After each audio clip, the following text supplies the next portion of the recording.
Hey, what is going on, crypto people? Happy freaking Monday to each and every one of you. It's Monday evening for sure. Listen, a lot of crazy stuff going on in the market right now. A lot of crazy stuff. We got BlackRock, Larry Fink out there on the campaign trail for Bitcoin.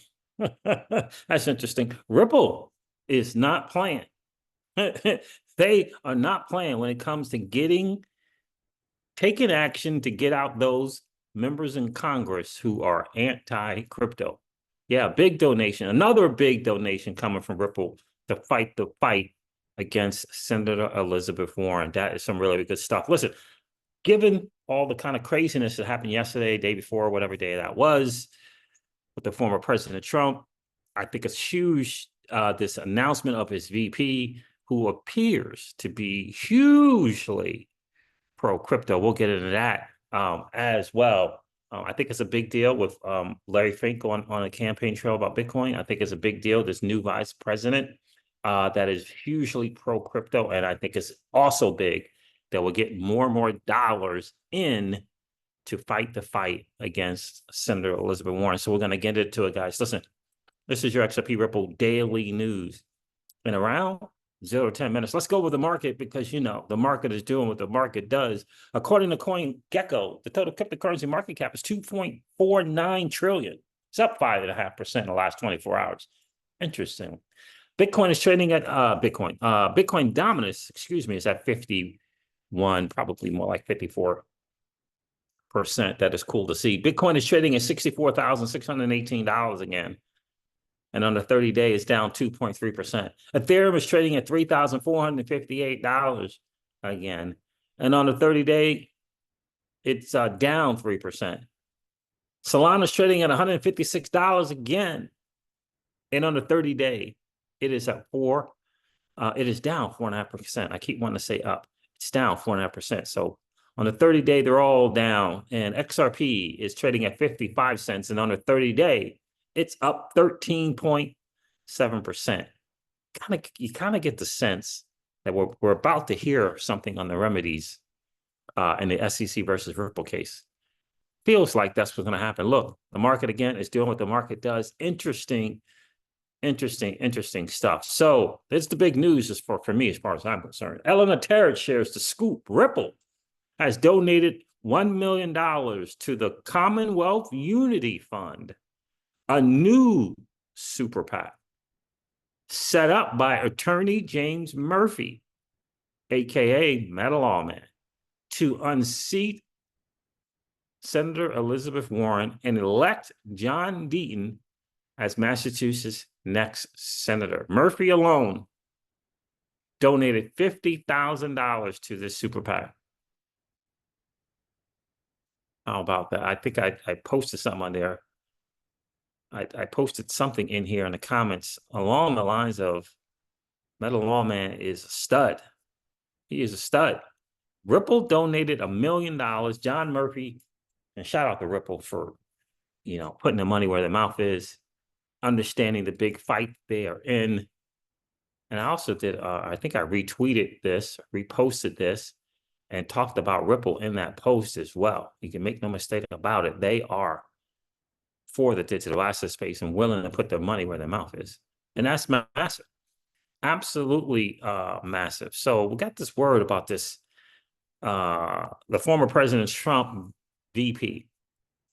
And the new announcement is going to be this guy named J.D. Vance. And I'm like, who the heck is this J.D. Vance? So Josetta Caruso put this out. Donald Trump has picked Senator James David Vance of Ohio, a once feared critic turned loyal ally, as his Republican running mate. Trump unveiled his pick on his Truth Social network on Monday as supporters gathered in Milwaukee, Wisconsin for the Republican National Convention. An extravaganza turbocharged by the, I don't even know if I can say it. You know what happened the other day. After lengthy deliberation and thought, this is a quote, after lengthy deliberation and thought, and considering the tremendous talents of many others, I have decided that the person best suited to assume the position of Vice President of the United States is Senator J.D. Vance, of the great state of Ohio. Trump wrote on Truth Social. A venture capitalist, Vance, 39, graduated from Yale Law School and served in the United States military during the Iraq War before being elected to represent the state of Ohio in the Senate. Interesting. So that's very, very interesting. And I think it's hugely important. This guy, I've listened to him speak on a number of occasions, and he's a guy who speaks with conviction. When he's in on something, he speaks with conviction. And I think that's important. And I think it's also important to admit when you made the wrong decision, you made the wrong mistake, and you can move forward with that. Because I think you got to go all in on what you believe and just go with that. And if you discover that you're wrong, you just pivot. It's okay. We're going to listen to Larry Fink at BlackRock say he was wrong. Okay, he's going to say that here. So let's take a listen to this video here from JD Vance on Gensler and blockchain technology. Just a couple of minutes. Take a listen to JD here. There's a candidate for worst person, in my view, at least in terms of my substantive disagreements. I'm sure he's like a nice guy, is Gary Gensler. Okay, so Gary Gensler is sort of the complete opposite of my view. And there are two problems that I have with Gary. One of which is that I think he wants to inject politics way too much into the actual business of securities in the United States of America. But in some ways, the more fundamental issue, or at least the most relevant issue for this particular conference is the approach that Gary has taken to regulating blockchain and crypto seems to be almost the exact opposite of what it should be. And I'm oversimplifying a little bit, but the question the SEC seems to ask in regulating crypto is this a token with utility? And if it's a token with utility, then they seem to want to ban it. And if it's a token without utility, they don't seem to care. I almost think we should be the opposite here, right? I worry about financialization. I worry about, frankly, whether a lot of the crypto stuff is fundamentally fake. But if a token actually has utility, that's the sort of thing that, by all means, regulate it. By all means, be careful about, how consumers interact with it. But you don't want to just get rid of this stuff. And here's where I really, really worry about this is a lot of the newest challengers to social media, the social media incumbents of 2024 are going to require some blockchain technology to make their business work. Maybe they'll require a token that supports verification. There are all of these ways in which the companies, when I talk to sort of friends who are still in the VC industry, the companies that are most exciting to them, they're doing actual things in communications in the 21st century, in 2024, I should say. Those companies very often rely on high utility tokens to do things like verification. Well, if we're not making it possible to do verification, then we're going to make it really hard to challenge the existing incumbents in the space. So that was good. I'm also told, I thought I saw this on X somewhere, that he has Bitcoin as well, like $220,000 worth of Bitcoin somewhere. So that's interesting to see as well. But look, I guess this is really, really good news. We'll see. Obviously, he's going to be a proponent and pushed for regulation, sensible regulation. And I think Fit 21 is something as a good starting point. I think that is a big time, great starting point. And hopefully, we all know that JD is going to probably take more of the lead and ushering in the right crypto regulations and stuff like that. Probably not going to be former President Trump. So as far as taking a lead on that kind of stuff, VPs, do that stuff. Caitlin Long posted this about JD Vance as well. I didn't realize that JD Vance took such a strong stance against the Biden-Warren policy of debanking for political reasons in 2022. So that's another interesting thing as well.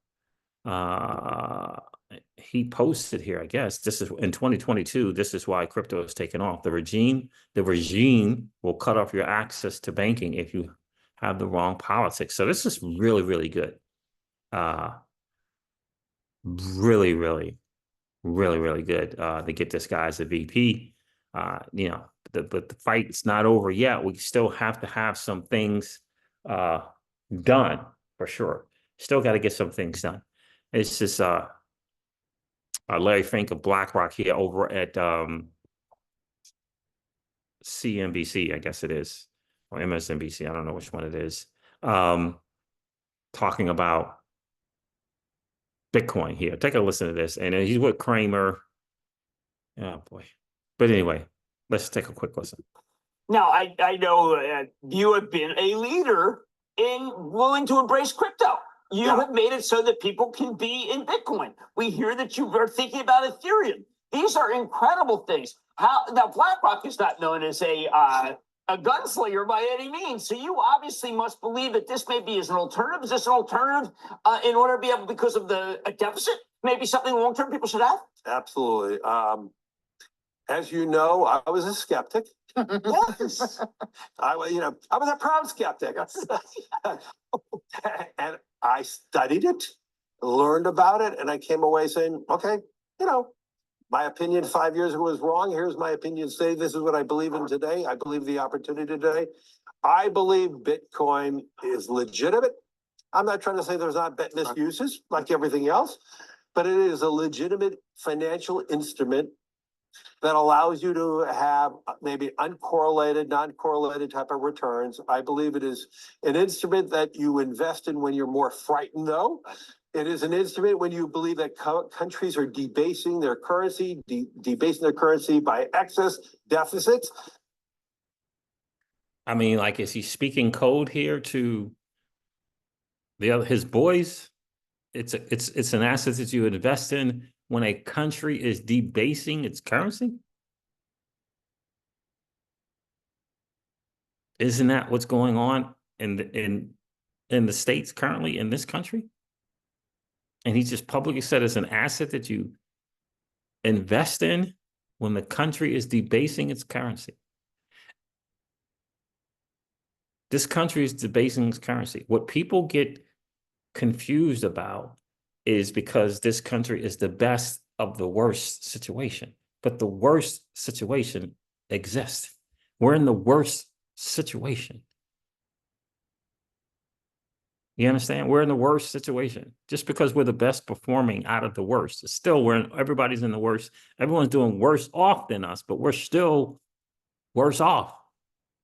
And this dude just said, Bitcoin is the investment that you make if you're concerned about the debasement of your currency.